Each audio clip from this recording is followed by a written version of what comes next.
also am cognizant of those regulatory needs, and what you want is a regulatory level playing field as much as possible.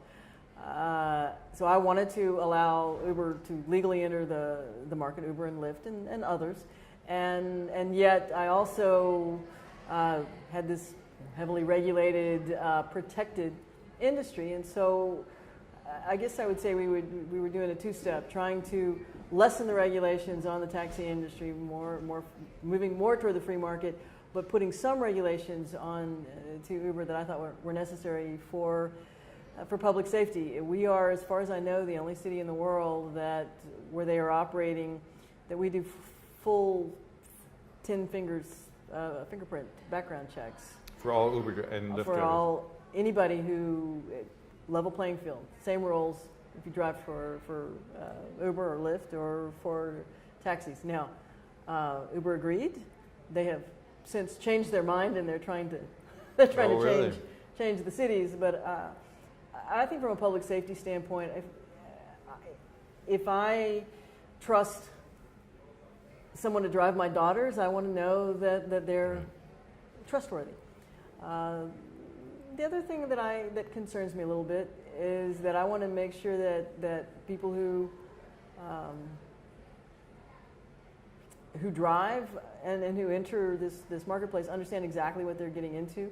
I think it's a great convenience. I did not use Uber while we were trying to regulate them. I tried to take a step back and just think of it purely from a regulator standpoint. But since leaving office, I certainly have utilized the app, and I use taxis. I use other types of vehicles for hire. The convenience is wonderful.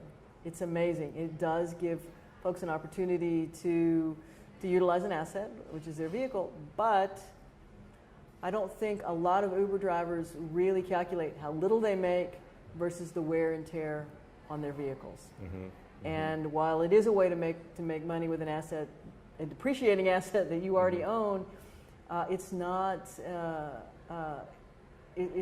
really a way to stability, because the profit margins are too slim for the drivers.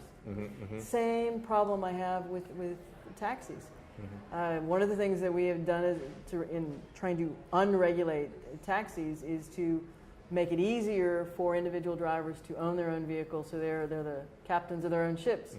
But in today's society, you have to have the ability to do dispatch off your smartphone. And fortunately, there are independent applications out there that allow individual drivers who can be regulated just as other taxi cabs are, but they have dispatch capability. So we sort of created some driver-owned companies by saying, guys, we'll let you drive your taxis, but you need to be in a consortium together.